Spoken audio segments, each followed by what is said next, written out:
આજના આપણા આ ઊંડાણપૂર્વક અભ્યાસમાં આપણે એક એવી ઘટનાની વાત કરવાના છીએ જ્યાં વિજ્ઞાન, ઇતિહાસ અને લોકમાન્યતા એકબીજા સાથે સીધા ટકરાય છે. આ બહુ જ રસપ્રદ વિષય છે. બિલકુલ. જરા કલ્પના કરો, રણ મેદાનમાં એક ભીષણ યુદ્ધ ચાલી રહ્યું છે. અચાનક દુશ્મનના ઘાથી એક યોદ્ધાનું માથું ધડથી અલગ થઈ જાય છે. હવે જીવવિજ્ઞાન તો સ્પષ્ટ કહેશે કે અહીં રમત પૂરી થઈ ગઈ. શરીર તરત જ શાંત પડી જવું જોઈએ. હા, વૈજ્ઞાનિક રીતે તો એ જ થાય. બરાબર.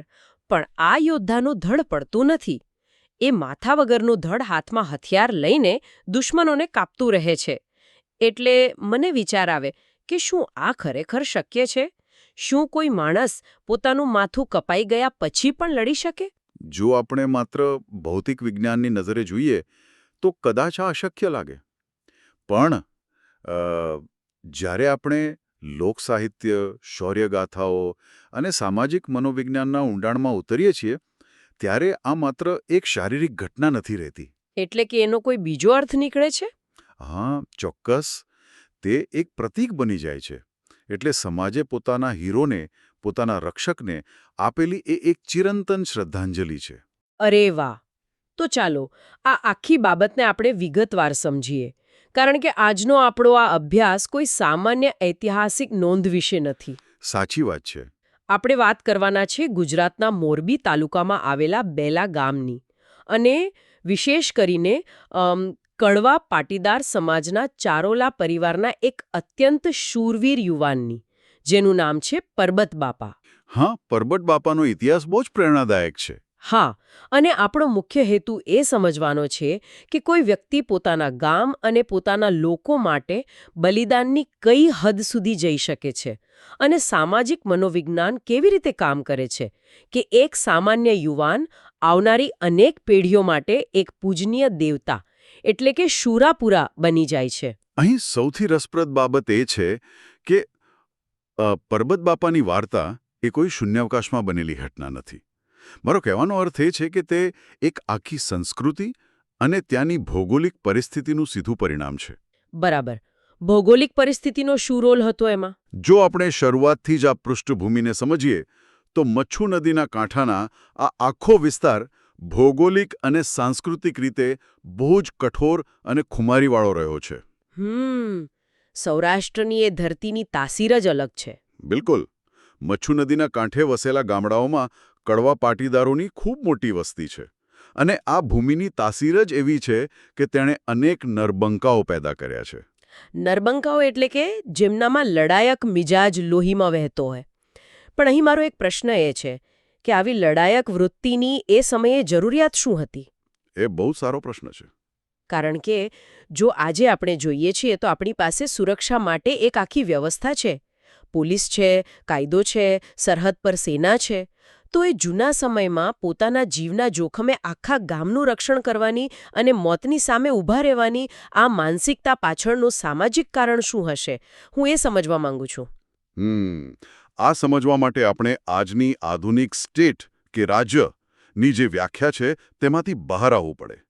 એ સમયે ગામડાઓ ઘણીવાર કેન્દ્રીય સત્તાથી બહુ દૂર હતા. એટલે કોઈ રાજા કે સૈન્ય તરત મદદે ન આવી શકે. એક્ઝેક્ટલી. કોઈ રાજા કે સેના તાત્કાલિક તમારી મદદે આવવાની નહોતી. ગામ એ માત્ર એક રહેણાંક વિસ્તાર નહોતો. તે એક જીવંત, સ્વતંત્ર અને એકબીજા પર નિર્ભર એવો પરિવાર હતો. હા, આખું ગામ એક જ પરિવાર ગણાતું. હા, અને આર્થિક રીતે પણ જુઓ તો ગામની ગાયો, જાનમાલ અને ખેતી જેમની મૂડી હતી. જો કોઈ લૂંટારા આવીને ગાયો લઈ જાય તો આખું ગામ ભૂખે મરે. બાપરે!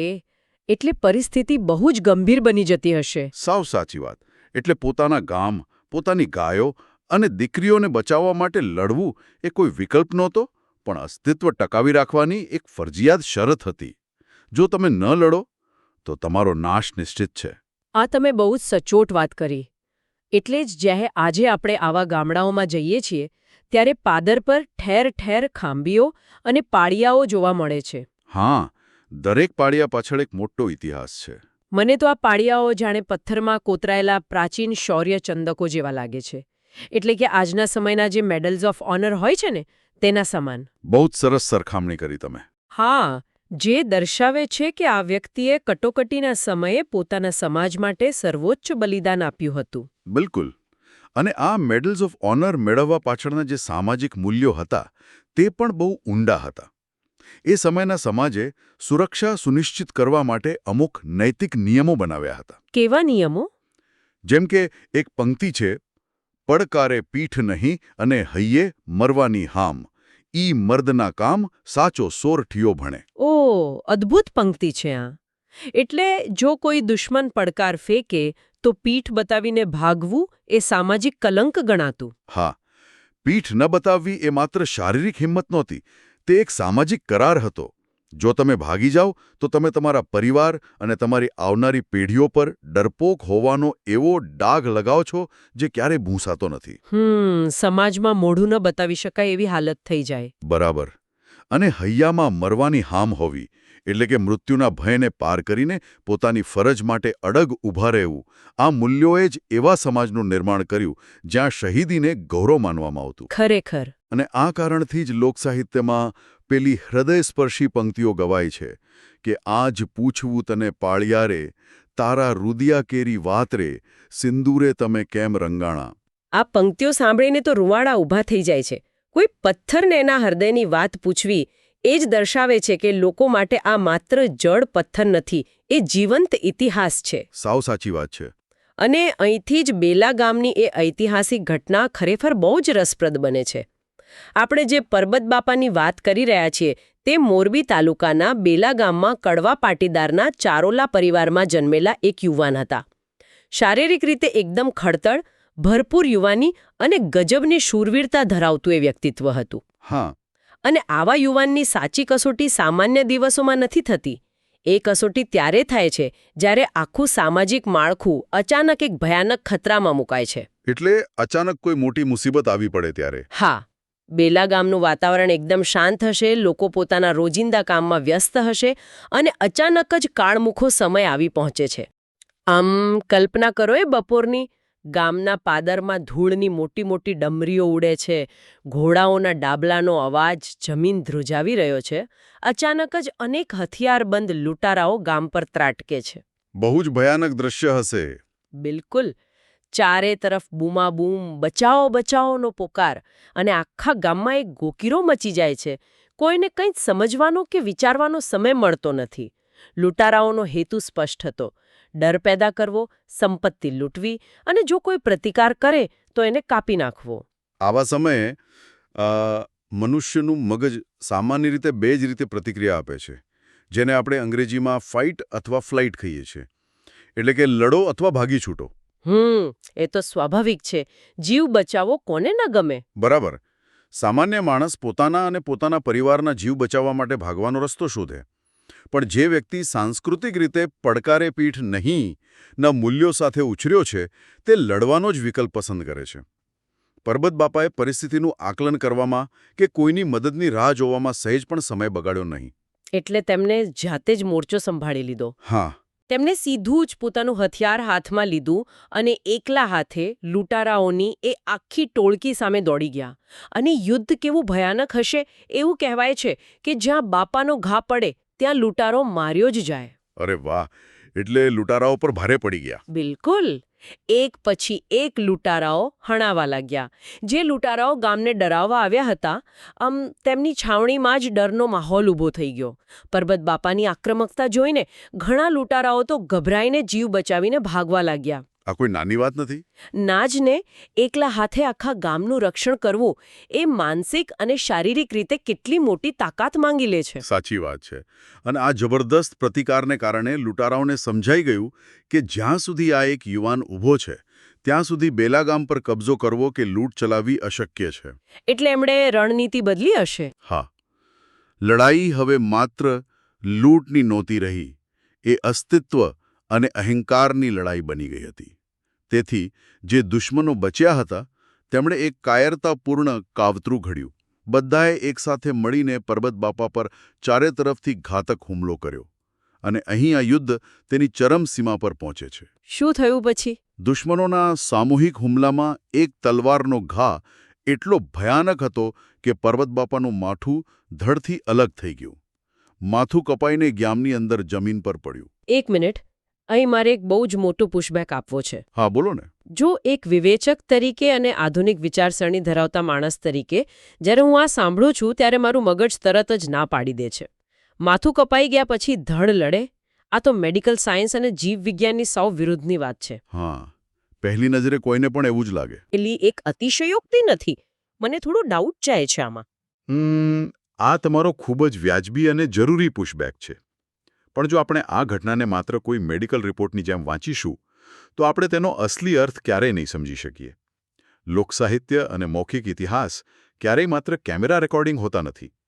તે લાગણીઓ અને નૈતિકતાનું દસ્તાવેજીકરણ કરે છે.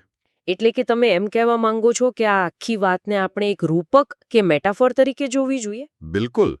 આને લોકસાહિત્યમાં શુરાતન જડવું કહેવાય છે. શુરાતન એટલે ગુસ્સો? શુરાતન એ માત્ર ગુસ્સો નથી, એ ફરજ અને સમર્પણની એક એવી માનસિક અવસ્થા છે જ્યાં વ્યક્તિ પોતાના દેહભાવને ભૂલી જાય છે. જ્યારે કહેવાય છે કે માથું કપાઈ જવા છતાં ધડ લડતું રહ્યું, ત્યારે સમાજ એવું પ્રસ્થાપિત કરી રહ્યો છે કે પરબત બાપાનો પોતાના ગામને બચાવવાનો સંકલ્પ એટલો પ્રબળ હતો કે ખુદ મૃત્યુ પણ તેમને તાત્કાલિક રોકી શક્યું નહીં. ઓહ, આ તો બહુ જ ઊંડી વાત કરી તમે. હા, આ શારીરિક મર્યાદા ઉપર અદમ્ય માનસિક સંકલ્પના વિજયનું એક ભવ્ય પ્રતીક છે. કદાચ જીવવિજ્ઞાનની દ્રષ્ટિએ ઘા વાગ્યા પછી અમુક ક્ષણોનું એ શારીરિક સંઘર્ષ હશે જેને સમાજે પોતાની આદર ભાવનાને કારણે એક અમર કથાનું સ્વરૂપ આપ્યું. આ ખરેખર બહુ જ રસપ્રદ દૃષ્ટિકોણ છે. એટલે કે શૌર્યની અતિશયોક્તિ એ કોઈ ખોટી વાત ફેલાવવાનો પ્રયાસ નથી, પણ તે હીરોના સમર્પણને અમર કરવા માટે સમાજે વિકસાવેલું એક મનોવૈજ્ઞાનિક સાધન છે, જે સાબિત કરે છે કે બાપાનું લોહી શુરાતનથી એટલું ઉકળેલું હતું કે જ્યાં સુધી દુશ્મનોનો ખાત્મો ન થયો ત્યાં સુધી એમનું શરીર શાંત ન પડ્યું. એક્ઝેક્ટલી. તો બીજું શું થાય છે? અહીંથી ખરી સામાજિક પ્રક્રિયા શરૂ થાય છે. એક માણસમાંથી દેવતા બનવાની પ્રક્રિયા. સમાજ આવા સર્વોચ્ચ બલિદાનને કેવી રીતે મૂલવે છે તે સમજવા માટે એક અદ્ભુત પંક્તિ છે. ખાંભિયું ખોડી ખળભળે અને પાણા કરે પ્રીતાળ, માથા પડે અને ધળ લડે, એના વધામણા વૈકુંઠ જાય. એટલે કે જ્યારે આવા શૂરવીરોના માથા પડે છે અને તેમના ધડ અંતિમ શ્વાસ સુધી લડે છે, ત્યારે ખુદ વૈકુંઠ એમના સ્વાગત માટે તૈયાર થઈ જાય છે.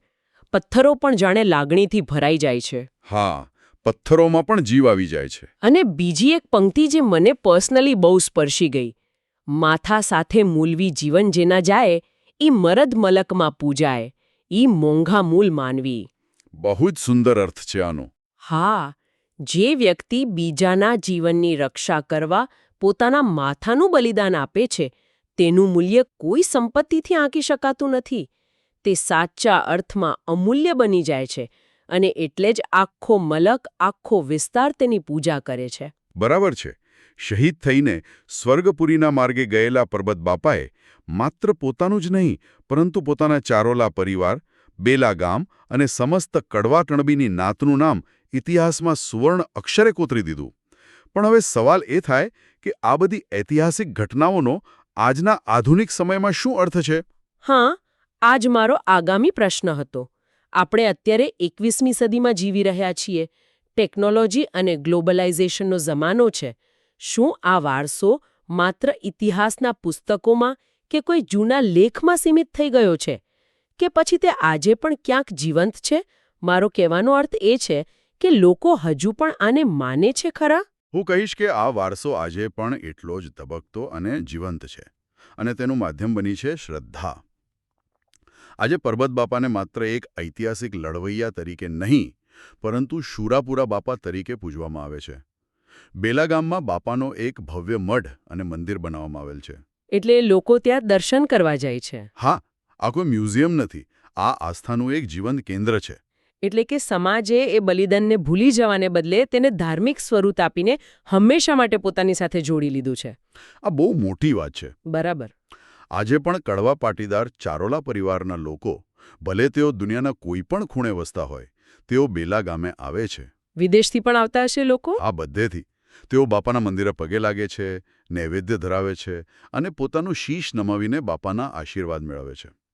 આ પરંપરાનું મનોવિજ્ઞાન બહુ ઊંડું છે. એ કેવી રીતે? જ્યારે પરિવારની નવી પેઢી ત્યાં શીશ નમાવે છે, ત્યારે તેઓ અજાણતા જ એ મૂલ્યો સાથે જોડાઈ જાય છે કે અમારો પરિવાર એવો છે જે બીજા માટે જીવ આપી શકે છે. આ એક ગર્વની વાત બની જાય છે. આ ઉપરાંત ચારોલા પરિવારો તેમના ગોત્રેજ માતાજી એટલે કે કુળદેવી બહુચરાજીનું પણ પૂજન કરે છે.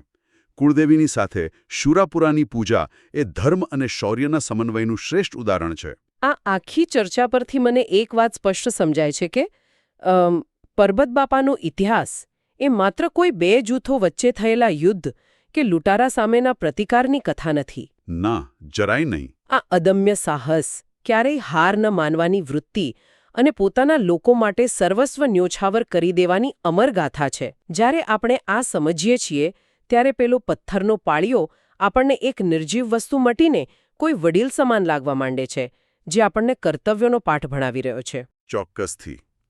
અને આવા ઇતિહાસનો અભ્યાસ આપણને આજની ભૌતિકવાદી દુનિયામાં એક પ્રકારનું સ્થૈર્ય આપે છે. તે આપણને યાદ અપાવે છે કે આપણે એવા લોકોના વારસદાર છીએ જેમણે કોઈ અંગત સ્વાર્થ વિના માત્ર સામાજિક જવાબદારી માટે મોતને હસતા હસતા સ્વીકારી લીધું હતું. સાવ સાચી વાત.